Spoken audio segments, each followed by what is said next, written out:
Thank you everyone. Please settle down. Our today's speaker for the day is Aparna Kulkarni ma'am.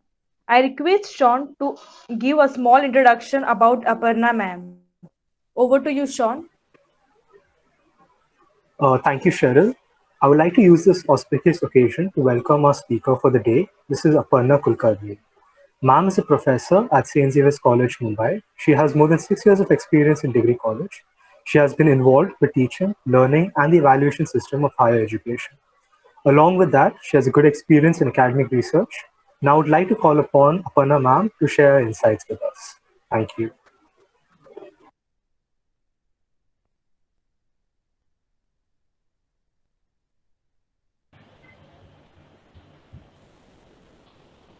Good afternoon, everyone. Good afternoon, ma'am. Good Good afternoon. Good afternoon. afternoon, ma'am. Yeah. So, first of all, thank you for inviting me and giving me this opportunity to talk to you guys. And the very important thing that I would like to mention before I begin is about the topic that you guys have given me for today's session. Normally, it is said that women are a very important part of our life as well as our economy. But then I think beyond this rhetoric, we need to critically examine the role that women can play and are playing in our life as well as the economic value chain that we think of. So, to begin with, to begin the session, I would first like to recite a Sanskrit shloka that exactly explains what women are and what women can do, and they are doing for us. So it says, uh, "Yatra naryastu pujyante ramante tatra devataha yatra etastu na pujyante sarvaha tatra vifalaha kriyaha." Now, this means that wherever the women are respected, when women get a lot of respect from the fellow men in the society, there is a success. But when they are not respected and they are suppressed or they are discriminated, there will be a failure. Now, this means that even our ancient literature, it supports the fact that women should be respected. But considering the philosophy behind this sloka and the ancient philosophy we have, in practice, in our real life, what do we observe? Do we really see that women are expected? Do we really see that women are playing an important role and therefore they are getting equal status as men are getting in our society?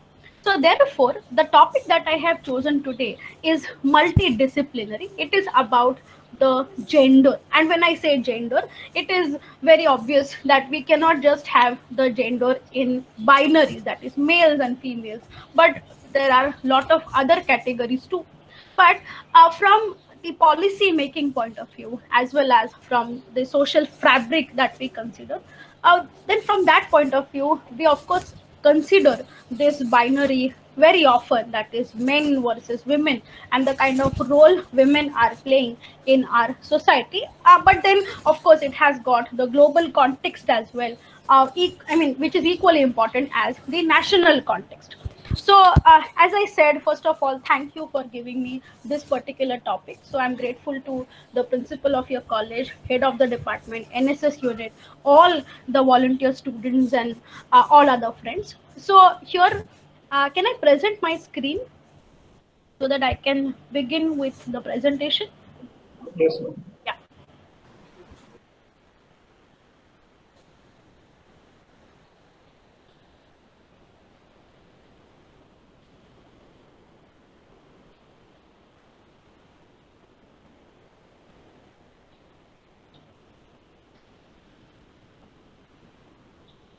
Is it visible? No. Yes, ma'am. It is, ma'am. It is visible? Yeah. Okay. Thanks. Yes, Okay. ma'am. So, as I said, the topic that I have chosen is gender budget in India, past, present, and future.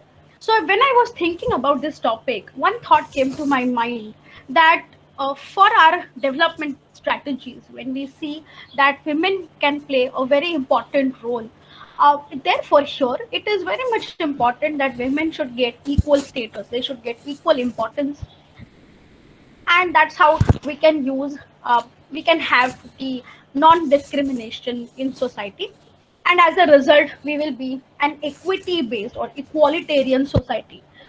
But then when the tools are thought of and we try to serve this objective that we should have the gender equality in our society, what can be the possible tools?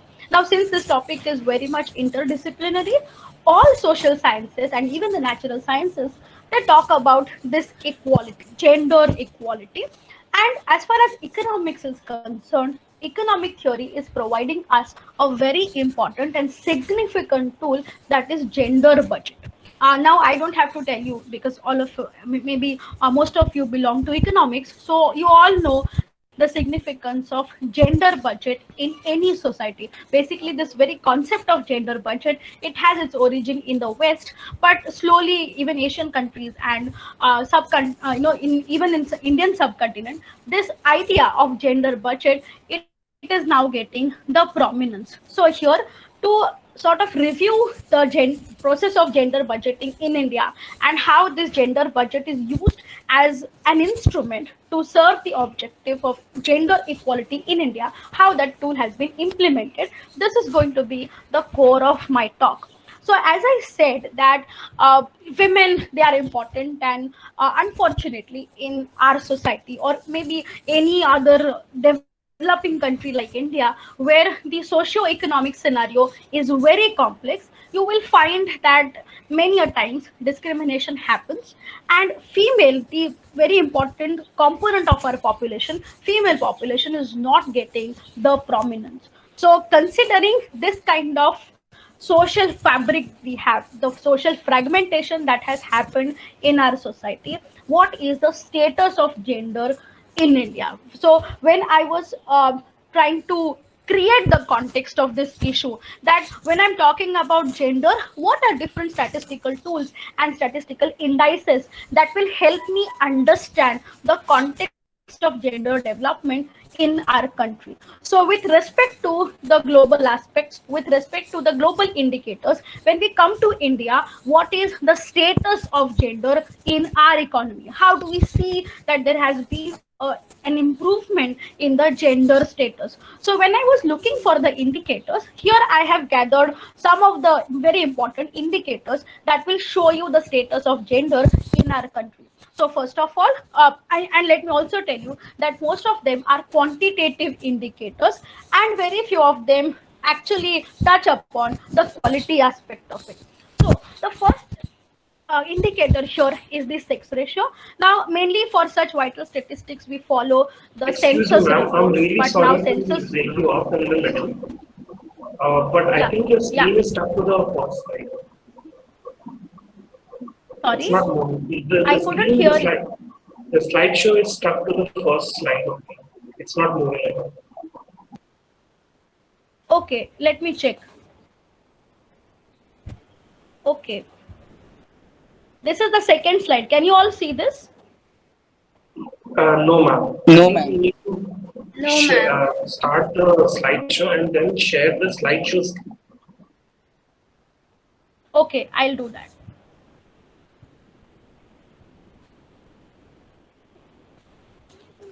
Is it visible now?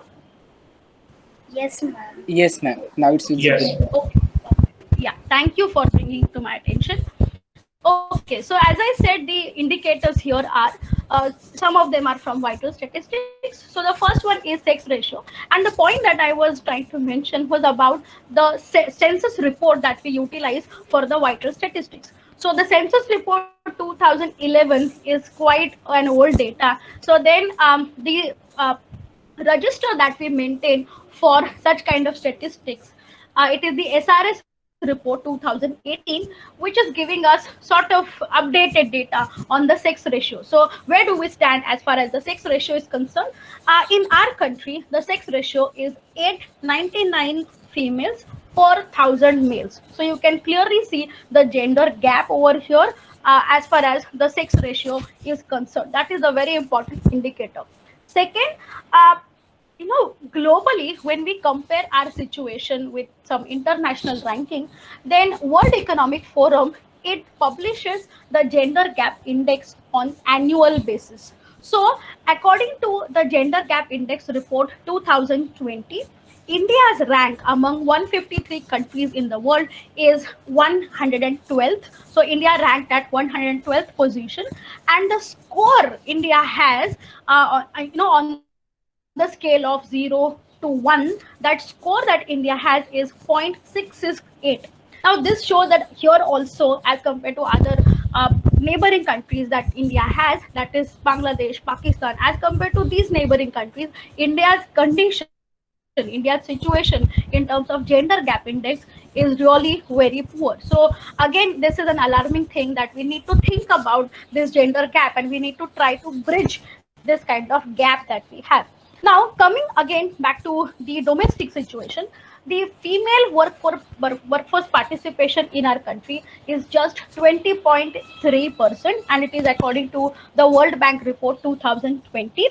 So only 20% women are actually participating in our mainstream economic activity. And just before the pandemic, there was a report by our own NSSO office, which had stated that the rural female participation rate is declining, and that rate, the rate of decline, is more than the urban workforce participation. So I think when women are supposed to contribute to our GDP and our economic value chain, this contribution is nowhere comparable with the male counterparts. So this stagnancy, that is over a very long period of time, the female workforce participation rate is more or less same. It is around 20%. So what can we do to improve this situation, to improve the workforce participation by females in our economy? That is another question. Now, when we say that women are supposed to contribute more, we need to take care of the social indicators of human development. And in other words, we have to take care of the human resource development in the country. And for the human resource development, we need improvement in the healthcare system. We need improvement in educational infrastructure. So when such social indicators are examined, we find that the female literacy ratio in our country is 53.7%, and comparing with the male literacy rate, we have a gap of 21.6%, and it is the report by the census office, the most recent data, that is census office report 2020.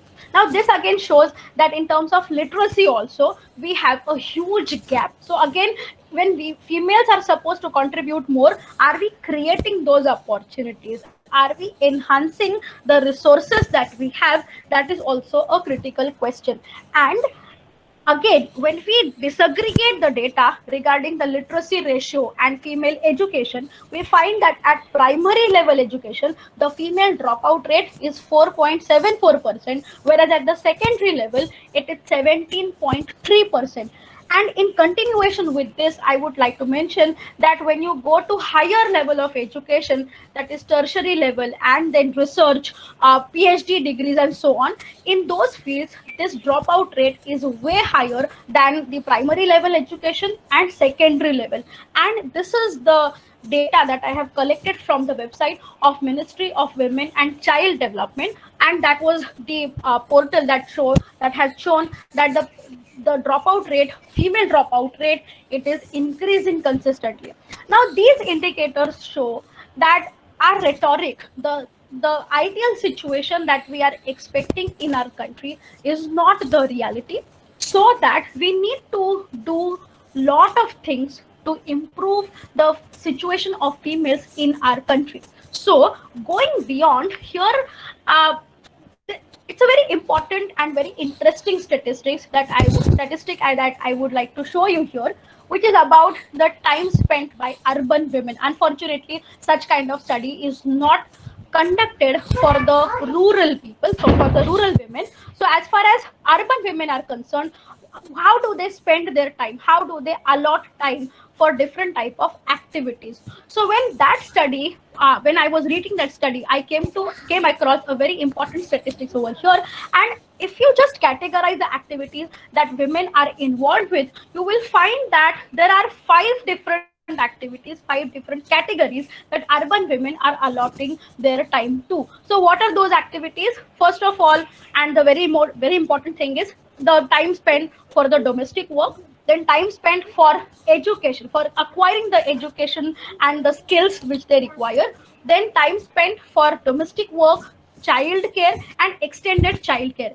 Now here, if you look at the actual percentage of time allotted for these activities, you will find that most of the time females, or urban women, they spend for the domestic work, followed by the extended child care and only child care. Now the definition for extended child care, it says that apart from the child hardcore child care activity, there are other household activities which are supportive to the child care. So then if you just combine the time allotted for child care and extended child care, then it means that more than 50% of time women allot only for the domestic work and the child care.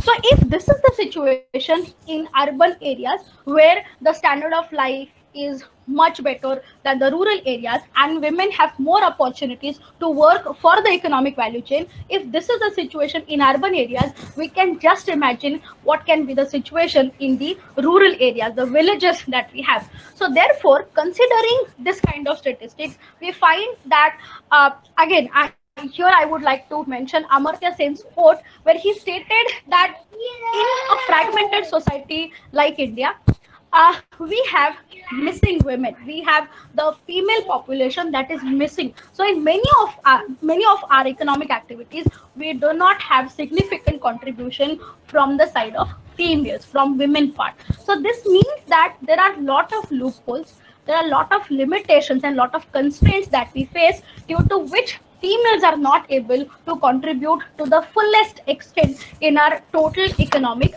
value chain. So going by the statistics, one thing is for sure, that the the part of our population, the significant part of our population is not able to contribute, so that we need to find out the tools that will help us bring them to the mainstream activities that we have. So what is that context of Ma'am, your women screen empowerment is stuck that we are again. talking The about? slides are not moving again. Okay. Okay, is it visible now? We are still on second. No, ma'am. It's still on second. Mm, okay, can you see the pie chart here? No, ma'am. No, ma'am. No? Oh, Yes, now we can Now see. we can. okay, I think that slideshow is not working well, so I will be using, I'll show you without using the slideshow. Okay, so this was the pie chart that I was Yes, talking ma'am. about. So here I have shown you that how females are spending more than 50% of their time in household activities as well as child care plus the extended child care. So here you can clearly see that most of their time it is going into the household activities only.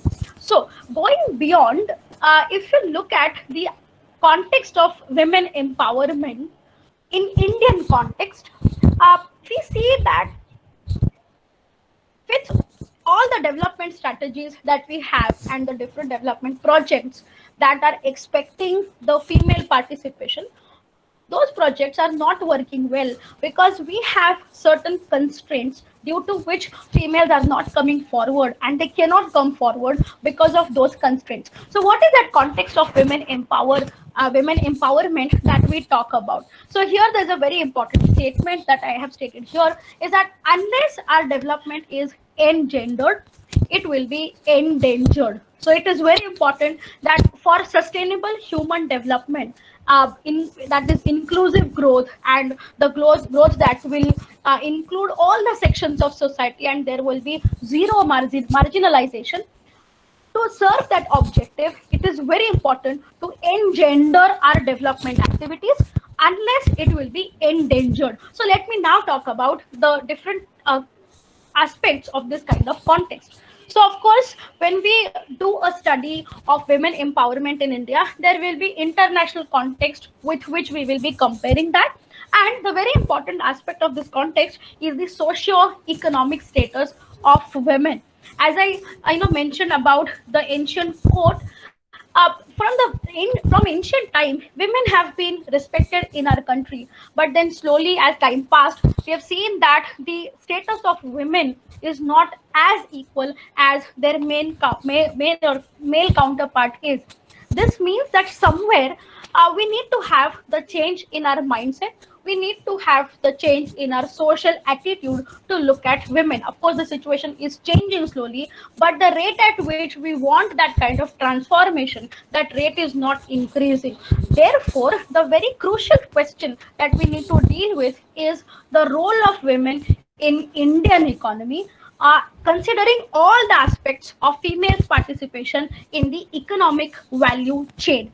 So, in successive budgets, when our finance minister Ms. Nirmala Sitaraman, when she was presenting budget, in successive years when the budget was presented, uh, it was the effort made by the finance minister and her entire team to incorporate female oriented schemes in the budgetary allocations, so that we will be giving justice to the gender budget idea in our budgetary exercise. So if anyone of you had seen the budgetary speech last year, in last year's budget, she has prominently mentioned about care economy and the very important term, that is Nari to Narayani. That means that women are not just the counterparts of male population, and they are not just meant for the household work, but they do have the significance as far as the economic value chain is concerned. So then we need to have that transformation from Nari to Narayani. They are equally important, and they should be able to play equally important role as far as the economic context is concerned. So considering all these aspects of role of women in India, what are those different what are those different components and different aspects that we have to understand? Now, when we understand this kind of context of women empowerment, many a times we think that women empowerment will happen when women will get the facilities like microfinancing. So we should adopt Bangladeshi model of Grameen Bank, and women self-help groups will help us a lot in women empowerment. But I think that instead of having more reliance and more dependence on microfinance institutions, it is very important for women to go for self-employment, and they should acquire more and more skills so that they will be able to adapt to the situation, the context that is changing at a very faster rate due to globalization and due to the modern age industrial sector. So, of course, from women's side also, there are a lot of changes and lot of adaptation that has to happen. So again, there is one more important thing that I would like to mention here, which is about the gender development index and gender inequality index. Now, those of you who have studied development economics, they very well know that in the literature of development economics, the computation of the development indices, that's a very significant point. So with the contribution by Dr. Amartya Sen and Dr. Mehboob ul Haq, the computation of HDI, Human Development Index, started. And further, when there was more research into that field, there were other indices also that got developed, and some of them are GDI, Gender Development Index, and GII, that is Gender Inequality Index. So over the period of time, if you now compare the global context with Indian context in terms of GDI and GII, we will find that I have shown two graphs. The first one, it shows India's situation and India's ranking in terms of the Gender Development Index, and the second graph is about the GII, which is Gender Inequality Index. Both the graphs I have borrowed from UNDP's website. Now, these graphs show that over the period of time, that is from 1995 to 2017, I hope all of you are able to see this. Over the period of time, there has been a stagnancy in terms of gender development in our country. Okay, so as per the absolute value and the trend in GDI, this trend is more or less stagnant. Okay, so we do not see much improvement in the gender development index in our country. So though we have increasing budgetary allocations, we have more and more schemes implemented by the Ministry of Women and Child Development. Why can't we see, or why we are not able to see the transformation in terms of gender development index? So what are the limitations of our policies and budgetary allocations that needs to be critically examined? Okay, that is about gender development, considering all its parameters. That is, what is the level of females education, what about the female health care, and so on. So when you apply these parameters, we can see this blue line here shows that there has been a stagnancy. Now coming to the counterpart of this gender development index, it is GII, Gender Inequality Index. Now there is a very interesting factor about the gender inequality index. Now this index shows that if there is a decline in GII, this means there will be improvement. So declining gender inequality, it means that we are moving towards an equalitarian or equity based society. Now in Indian context, if you examine this gender inequality index, and if you now see the changing pattern over the period of time, that is from 1995 to 2017, you will find that again this index GII, its absolute value and India's rank, it is more or less stagnant. There is no much improvement, drastic change in absolute value and India's rank as far as the GII is concerned. So the time period, that is 2015, 16, 17, for 3 consecutive years, the absolute value and the India's ranking in terms of gender inequality index, it is stable, it is same. This means that though we are trying hard for implementing the gender budgeting and for having more, a lot of schemes for women, these schemes are not making a drastic change in the situation of women in the society. So that what can be done? Okay, so how do we enhance the process of gender budgeting in our country? That's a very, very crucial issue. So to talk about the remedy and to talk about more in terms of the gender budgeting, we need to go to the roots of that context, or to the concept of gender budgeting. So when we try to understand the concept of gender budgeting in this particular context, the definition of gender budgeting, it comes from OECD, that is Organization for Economic Cooperation and Development, and it's a very recent definition which has got evolved over the period of time.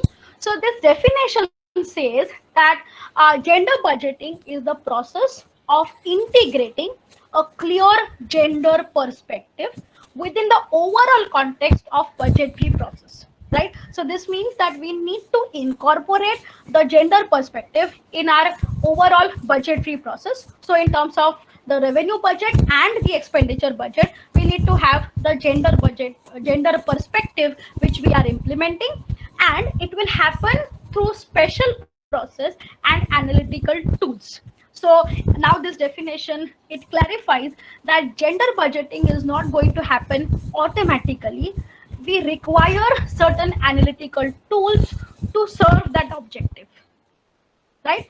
And what we need to do is to promote gender responsive policies for serving this objective. And unless we do that, unless we promote the gender responsive policies by these tools, it is not going to happen. So gender budget won't happen, or gender development won't happen automatically unless we implement all such tools. So this is the definition of gender budgeting, and here we need to understand a very important fact, that gender budget is not a separate budget meant for women, right? So if somebody feels that gender budgeting means that we have to have a separate budget only for the female population, then that's a wrong notion. instead of having a separate budget for women, we need to just incorporate that gender perspective in our budgetary exercise. So, gender budget means the analysis of budget to examine its gender specific impact. Okay, so when we are planning the budgetary outlays, when we are allocating funds for different type of schemes, then how these schemes and budgetary allocations are impacting, how they are affecting the gender, that is the female population in our country. That is the correct approach to define gender budget. So it's not an exclusive process, it is not different than our regular budgetary exercise, but it is rather the same process. But the only thing is, it's a matter of impact evaluation. So gender budgeting is all about the impact evaluation. So when the budgetary outlays are planned, how they affect or how they are helping us enhance the female situation and females role in the society, that is the meaning of gender budgeting. And for the conceptualization of gender budgeting, the contribution made by Dr. Amartya Sen and Dr. Gary Baker, these two scholars have made a significant contribution in the conceptualization of gender budgeting. So if you read some of Gary Baker's books, who is a Nobel laureate, he has written extensively on women's unpaid work. He has also written on human capital and the treatment that females receive when they are working at many places. I think he has written extensively on that particular issue. And Amartya Sen's contribution is in terms of the computation of development indicators like human development index, gender development, and gender inequality, which we have discussed. So therefore, with the help of this contribution, the conceptualization of gender budgeting has happened. And now coming to the Indian context, that is when we talk about the framework of gender budgeting in India, we follow a particular framework. We have certain process by which gender budgeting is implemented. So before I talk about this, I just want to know whether you can see this slide on the screen. Is it visible? Yes. Yes, ma'am. Yeah, okay. So the framework of gender budgeting in India, it says that we introduced the concept of gender budget statement or gender responsible budgeting in the union budget in 2005-6. So now there are more than 15 years to say, I mean, we are implementing this gender budgeting for more than 15 years in our country. And this gender budget statement, it is divided into two parts. Part A, it reflects women-specific schemes which have 100% allocation for women. So there are certain schemes in our budget which are dedicated to women empowerment, and they get 100% allocation, and that allocation is meant only for women. That is part A. And part B reflects pro-women schemes where at least 30% of the allocation is meant for the female population. So all in all, we have more than, if you consider the total budgetary outlet, then there are various schemes which are getting 100% allocation only for females, and other schemes, they have at least 30% of allocation which is meant for women.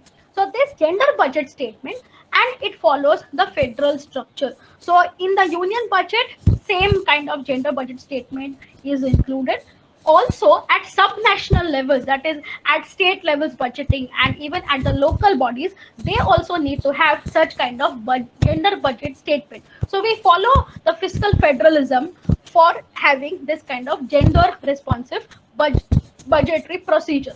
So here, when we critically examine the success, or when you just have the critical evaluation of gender budget statement over the period of time, we find that from 2005-6 to 2019-20, the overall budgetary allocation for gender budget, it is more or less stagnant. It is same. It is around 5% only. So in 2005-6 union budget, the gender budget constituted 4.8% of total budgetary allocation, and In 2019-20, it was 4.7%, right? This means that over the period of time, which is more than 10 years, uh, that percentage of allocation, it has not changed drastically. There is no increasing trend that we find in terms of the budgetary outlays. And what is the current situation? That is Union Budget 2021-22. Of course, it has the background of COVID pandemic. So therefore, the fiscal constraints were many, and because of the lack of fiscal space, this year the budgetary outlay for the gender responsive schemes, it is just 4.4% of total budgetary allocation. Now this means that after 15 years, I mean more than, the time period is more than 15 years, over this period of time, the budgetary outlay for gender responsive budgeting, it has not drastically increased. Therefore, considering its impact, when you go for impact evaluation, you will understand that it's a very critical matter that we are not getting sufficient resources. It's a lack of fiscal resources that we have, due to which we are not spending adequately for women empowerment. So this year's budget and the budget in previous year and previous to previous year, there has been a characteristic of gender budgeting which shows that there is a lack of deviation in spending pattern. Okay, this spending pattern is more or less stagnant. So we have a fixed amount or fixed percentage of the budgetary outlay for gender budgeting, which is around 4%, and that is also rounded off. So in actual terms, it is just 4.4% or 4.7%. It doesn't go beyond that. So there is a lack of deviation in the spending pattern. And along with that, if you look at the gender budgeting process, then there are inherent shortcomings which we have to accept. I mean, we have to accept this fact that in that process itself, there are certain shortcomings. So we need to change our approach towards gender responsive budgeting. And coming to the scenario, the kind of situation that all of us are going through, there has been a disproportionate and disastrous impact of pandemic on the females, on the women population. So if you consider the case of the migrants crisis during the lockdown period, or considering the impact of women on household, impact on women in terms of the household work, child care during the pandemic and lockdown, and also in addition to that, because of this culture of work from home, women are suffering a lot. And as I said, there has been a disproportionate impact. So what is done by their male counterpart, and then the burden that females have to carry in terms of the child care or the household work, it is nowhere comparable. So are we really looking for a equity based society, or is it possible for us to serve the objective of equalitarian society? I think these are the critical issues. So therefore, if you just go by the history of gender responsive budgeting in India, before we introduced this concept in 2005-6 budget, before that, well in advance, we were thinking of having this kind of process in our mainstream budgetary exercise. So there are some phases of gender budgeting in India, and in phase wise manner, we tried to implement and to incorporate this concept of gender budgeting. Whether it is successful, that's a different story altogether. But what kind of efforts we are putting in for gender budgeting in our country, that is important to understand. So the phases of gender budgeting are: first phase, it was all about conceptualization. It was all about creating awareness among the people and even among the authorities about gender budgeting. So the first phase, that was from 2000 to 2003, that phase was only for the knowledge building. So as I said, it was all about conceptualization of gender budgeting and the implementation in pilot projects. So therefore, here, what was the outcome when we had gone for this kind of knowledge building for gender budgeting? What we have actually done. So the very first step, it was to include a chapter in Economic Survey of India, and that chapter was dedicated to the gender budgeting, or for having the gender equity, how the budgetary exercise is useful. So as it was a part of the knowledge building.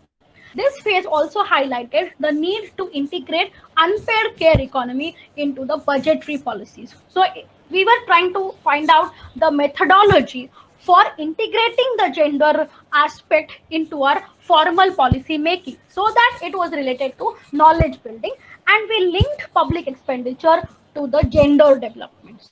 So this was done in the very first step. Secondly, during 2004-5, we tried to institutionalize within the government. So this gender responsive budgeting, we tried to institutionalize within our governance setup, within our governance system. So then in this phase, we had gone for the classification of budgetary transactions in terms of the gender budgeting. So how we can have more and more schemes for which are meant for the females, and how we can increase the allocations for the schemes that will enhance females participation in our economic activity. And NIPFP, National Institute of Public Finance and Policy, that institute, which is a very premier research institute in our country, that institute got the responsibility for designing such a plan. And it was also decided that there will be gender sales at every level. So at central level, state level, and at subnational levels, such sales will be instituted within the ministry. And what kind of ministry? It is the Ministry of Women and Child Development. Now going beyond, there were some other phases also. That is from 2005 to 2012. It was the phase of capacity building. So the gender responsive budgeting cells, they were established, and then we also made a charter on gender budgeting, specifying the responsibilities of such gender responsive budgetary cells. So it was a matter of capacity building for the institutions that are working for the gender responsive budgeting. And the recent phase, that is from 2012 to the present time, it is about enhancing the accountability of the GRBs, that is gender responsive budgetary sales. So then in terms of enhancing this accountability, CAG, which is the Authority of Controller and Auditor General of India, this authority has been publishing a report on gender budgeting in the state finance accounts since 2010. Okay, so then we do have such kind of accountability. So what kind of budgetary allocations are made, and whether those budgetary allocations are implemented successfully, that is examined by CAG. And therefore the accountability of public authorities, it is increasing. And the problem here is, since we introduced such CAG report in 2010, we need to do a lot of things for effective implementation and for having the accountability for all the public authorities. So it's a matter of actually spent money, the money that has been actually spent for the women, and the outcome of that. So it's the examination of outcome, whether that money has been really utilized for women empowerment. So these were the phases of the implementation of gender budgeting in India. And the challenges that we are facing, the challenges due to which we are not yet able to implement gender budgeting successfully, are as follows. And after talking about challenges, I will end this presentation, and then we will have the interaction with the participants. The challenges here are data integrity. As I said, we are a geographically vast country, and we are having a very complex socio-economic fabric. Therefore, for gender budgeting, when we need a lot of data points regarding females' education, regarding females' role in different economic activities at different levels, it is a very crucial matter to get reliable and comprehensive data. So for a very fragmented society like India, considering the vast geography, this data integrity and accuracy of data it is a great hurdle. It's an obstacle, and we need to put in hard efforts to overcome this kind of challenge, that we do not have reliable and comprehensive data for many of our computations. So gender budgeting is not the exception to that. So even for this gender budgeting and for gender responsive budgeting, we do not have proper, comprehensive and reliable data. Secondly, the definition of gender budgeting says that it's a matter of impact evaluation. So we need to evaluate the impact of schemes that we are implementing for the females. But do we really have the mechanism in place by which we can have ex ante and ex post analysis? That is, before that money is spent, do we have a proper plan for the spending? And once we spend that money, do we really have the impact evaluation? So in most of the cases, if you look at the various schemes that are implemented for women, that is Janani Suraksha Yojana or Sukanya Yojana and so on, for all these schemes, do we have ex ante and ex post analysis? I think it is not done properly. So there are many schemes that are implemented by the central government. There are schemes which are implemented by the state government, because mainly this women empowerment is in the concurrent list. So both the authorities keep on spending for women empowerment. But then what is the exact outcome? Are we successfully implementing those schemes? That kind of analysis, critical examination needs to be done, and we have a serious lack of such kind of analysis. Then, in case of gender budgeting, unfortunately, it happens that there is a lot of emphasis on inputs and there is hardly any emphasis on the outcomes. And this point is corollary to the previous point, that we don't have ex ante and ex post analysis. When that concept of gender budgeting was introduced, we felt that we need to have lot of inputs. So we started various schemes for women, and those schemes were related to women health, then to improve the situation of women health care, the maternal mortality rate, women's nutrition and so on. So there were schemes for improving women's health, women education and female participation and so on. So there was lot of emphasis on the inputs only, so the resources that we are utilizing for women empowerment. But what is the exact outcome of that kind of exercise or the effort that we are putting in? That evaluation is not done, right? But if you compare the process of gender budgeting with all other development strategies we have, the situation is completely opposite. For the gender budgeting, there is lot of emphasis on inputs and less emphasis on outcomes or the actual result that we get. But for other development strategies, the situation is ulta. For inputs, there is less emphasis on that, and for outcome, there is more emphasis. So then this kind of gap, this divergence needs, it needs to be revisited, so that gender budgeting, it needs to be treated equally with all other remaining development strategies that we have. Okay, so that when we treat inputs and the outcome equally, and when we have impartial analysis of inputs and outcome, I think at that moment we will have the right approach to look at the gender budgeting. And of course, the economic theory argues that when we focus more on equity, we need to make a compromise with efficiency. And again, this equity efficiency trade-off, we have to face this trade-off when we implement any plan or any development strategy for any section of the society. So therefore, in case of gender budgeting, there is a focus mainly on the equity. So we want to have gender equality. So to serve this objective of equity, we are putting in lot of efforts. But at the same time, we do not have the efficiency. And here by efficiency, I mean the allocative efficiency.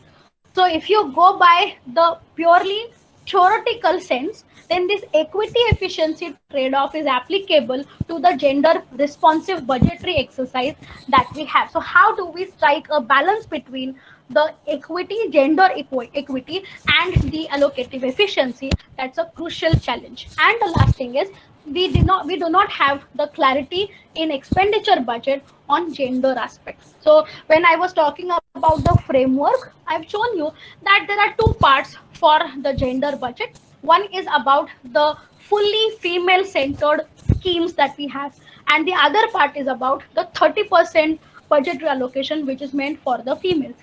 But at central level and at state level, do we have the clarity on how much of expenditure is incurred by the center and how much is supposed to be spent by the state level? We don't have that clarity, and therefore what we actually see is the pure chaos, because central government is not in the loop, and state governments, they are unknown of what the central government is going to do for the women empowerment. So both the authorities at central and the state level, they keep on spending huge money, huge allocations for the women empowerment. So what we lack is the coordination between the policy makers. So we need to have the cohesive policies, coherent policies, comprehensive policies for the gender budgeting. So we need to have integrated approach to look at the gender budgeting schemes. So both the governments, they should sit together and they should come up with an integrated plan, which we expect in terms of Indian context. Okay, now coming to the last slide of my presentation, Dr. Debbie Budlender is a very prolific writer in the field of gender budgeting as a tool for the social and economic equity. So for him, for having the effective more effectiveness of gender budgeting, and for having the effective outcome, we need to follow the 5 steps framework in our existing context. And those 5 steps, they involve the analysis of situation of women, men, girls, and boys. Right. So by having these categories, Bundlender, he is expecting that we cannot just have the approach that is the one size fits to all. We cannot just say that these are women oriented schemes. We need to have the gender wise and age wise classification. So we need to have schemes which are specifically meant for the school going girls or college going girls, and then for married women or unmarried women. So like that, we need to have classifications. We need to have the composition age wise, and accordingly we should have the gender budgeting plan. If we don't do that, and if we just follow that one size fits to all approach, I think in support of Debbie Bundlender, I don't think that it is going to help us. So budgetary spendings, budgetary outlay for women should specify the impact, or should specify the outlays for age-wise composition of the population. So that should be done first. Then assessing the gender responsiveness of policies. And here I would add one word, that is, along with the gender responsive policies, we also need the integrated policies, because we do follow the fiscal federalism. So if both the authorities, central government and state governments, are spending, they need to have the coordination. So coordinated and gender responsive policies is what we want and what we expect in Indian context.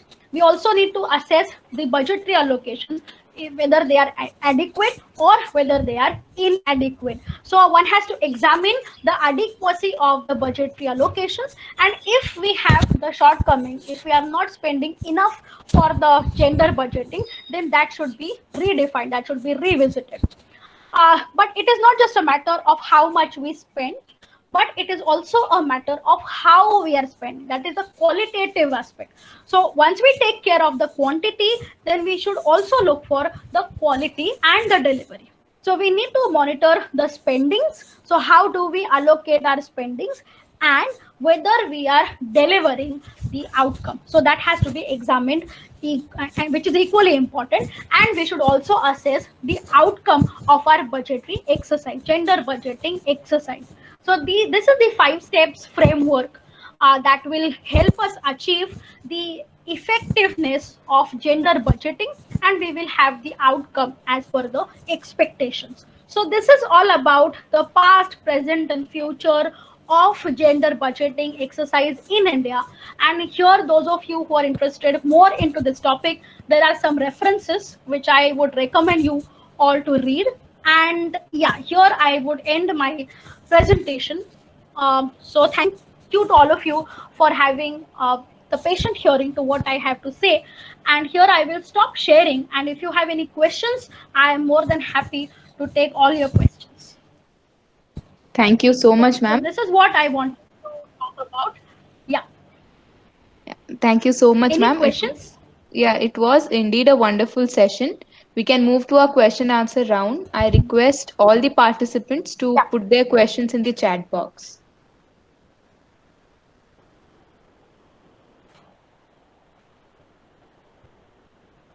Or else the participants can unmute yourself, and if they want, they can ask the questions directly.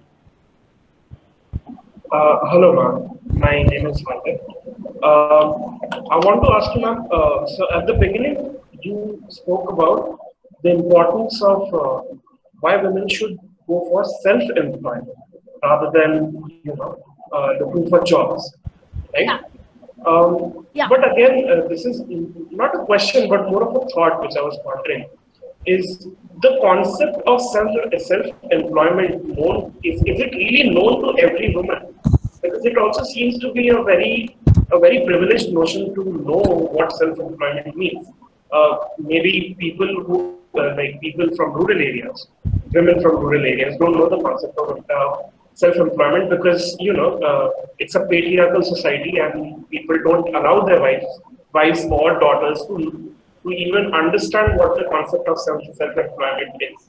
So, what do you think? Like, how can we, uh, make all people come to know about this concept of self-employment, that you can do something on your own rather than depending on others? Okay.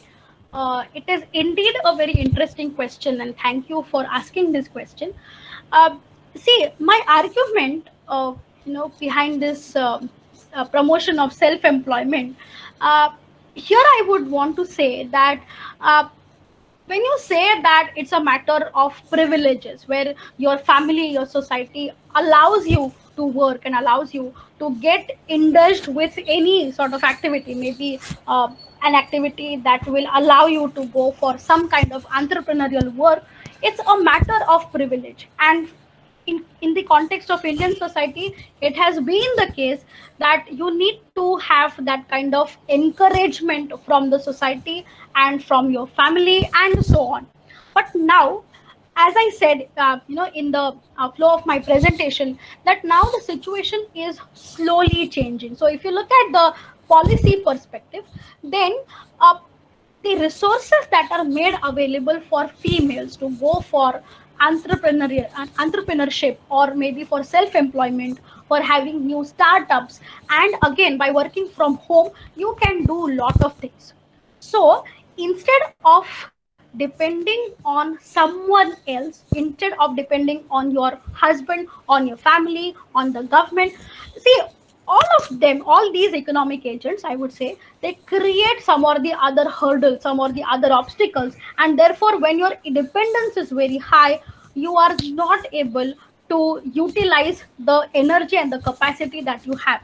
So therefore, instead of depending on anyone else, it is always better to look for the opportunity on your own and to get involved with that. So I think now it is the matter of social attitude of women themselves, that they need to change themselves. So you be the change, you take the initiative, you take the lead on your own, so that your dependence on others will go down. And therefore this idea of self employment, or having the entrepreneurial skills which you can use for any startup, I think that's a very good idea for having women empowerment in our country. So women have to take the lead on their own, and when they do that, of course there will be other supportive forces. You will have the resources at your disposal, so then your family will support you, then the government will support you, then the society will also support you.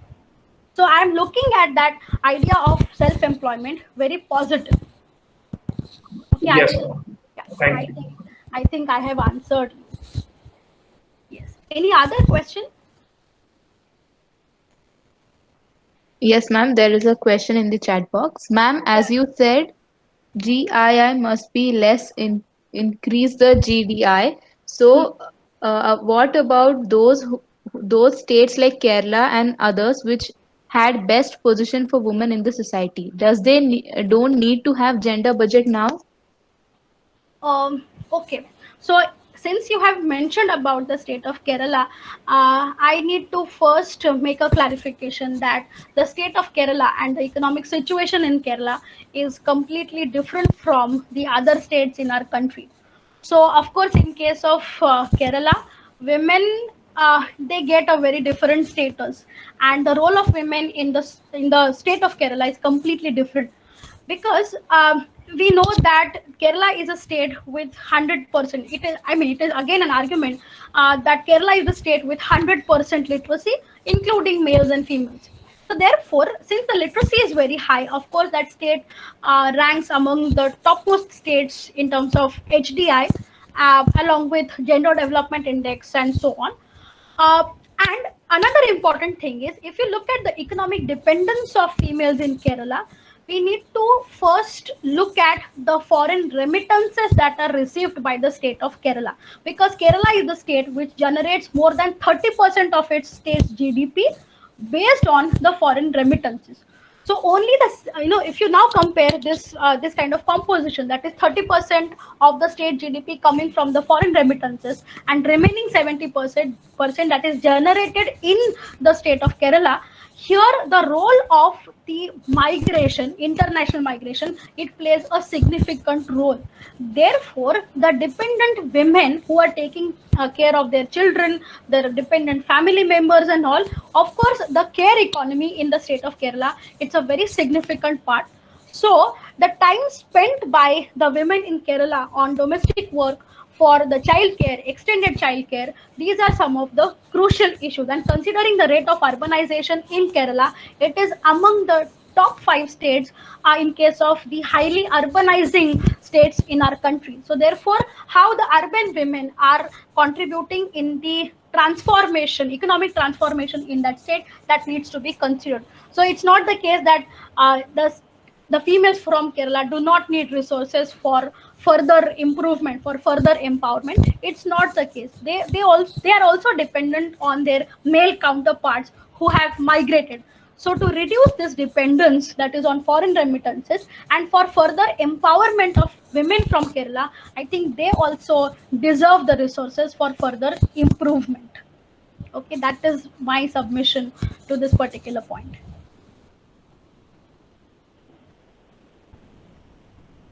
So we need to have the holistic understanding of different dimensions of women development and the gender development in our country, because as I said, we are a very complex society. Okay, any other question?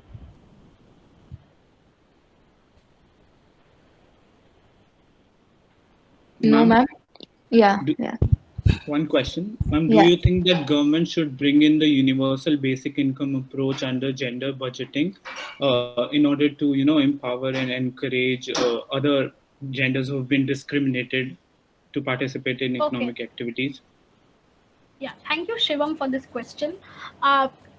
See, the first thing that I would like to state here is whether, as a society, whether we are ready for having the universal basic income. Because academically and even from policy perspective, there are a lot of issues which we will face if that concept of universal basic income has to be incorporated in our formal budgetary process. Because for that, we need huge basic infrastructure for implementation of universal basic income, because there are even conceptual issues. So how do we actually define the universal basic income in Indian context, and if at all we want to incorporate that idea, then do we have sufficient fiscal space to do that?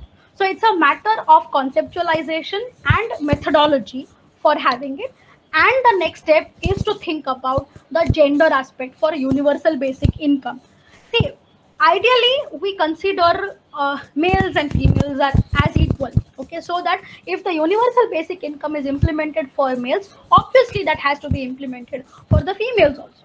So then, I think the first step, if we go by by the steps or that very framework of universal basic income, then the first thing is to how we implement that idea for the nation as a whole, and then we can think of the gender composition. Are we ready for the implementation of universal basic income. Of course, internationally, there are countries and there are scholars that are talking about universal basic income, but in terms of Indian context, I don't think we are prepared for having this universal basic income in our policy perspective, in our framework that we have. Okay, that is again my submission. So, All yeah. right, ma'am. Thank you.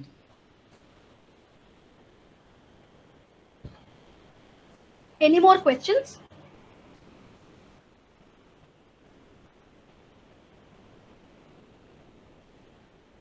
Prashant sir, any more questions? Ma'am, not a question, but Yeah. this is a thought. When you spoke about collection of data as being one of the hurdles in understanding and implementing gender budgeting, uh, I think the reason why the collection of data is मतलब वो ठीक से इसलिए नहीं हो रहा because we need women to get this data from women because if men are taking these data asking questions, be it any kind of data to women, most of them won't respond, or their husbands would respond for them. It's just for an example. So I think we need more women who can understand the concept of gender budgeting and work in this field to go and actually collect the data from fellow women. This is just an idea which came up.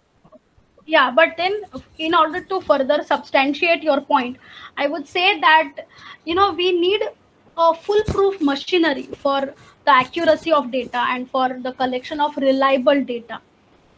The point here is that in Indian context, considering the vast geography and the complexity of economic activities that we have, for many of our computations may be in the national income accounting or for development indicators, unfortunately we do not get the accurate data. So again, this point can be seen from two angles. One is about the concept of that, conceptually how do we look at that data point, and secondly what is our methodology to incorporate.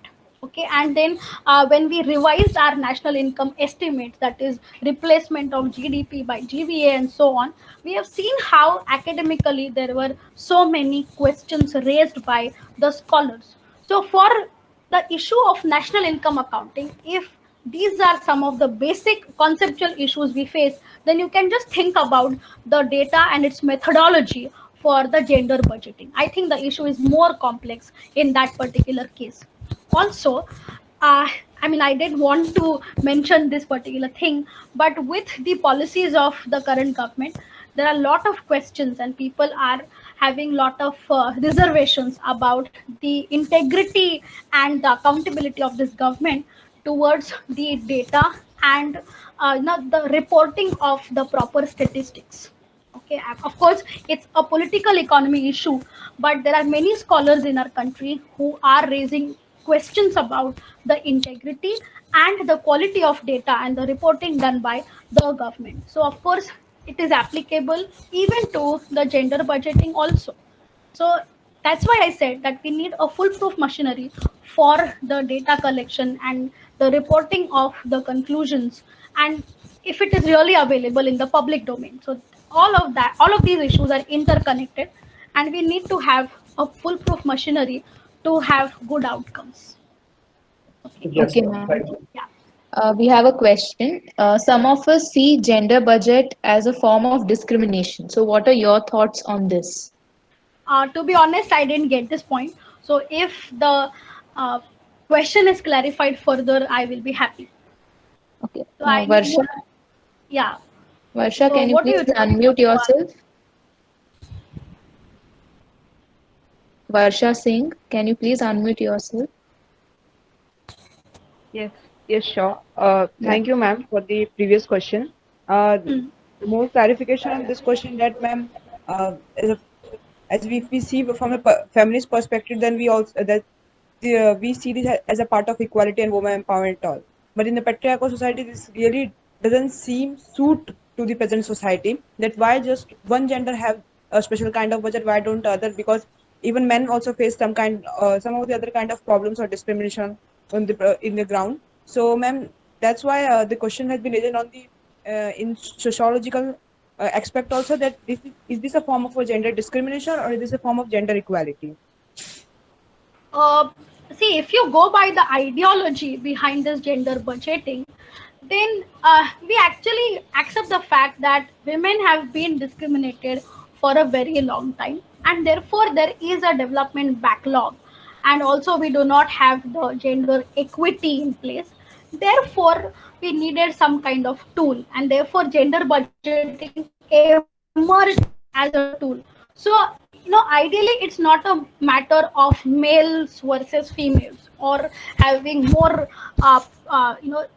more female centered policy. It's not a matter of that. The matter here is how it is possible for us to improve the situation of females, so that they will get the opportunity to work for the society. Because as Amartya Sen said, it's a matter of missing women, missing females in our country. So even sociologically and anthropologically, we will be facing serious issues in future.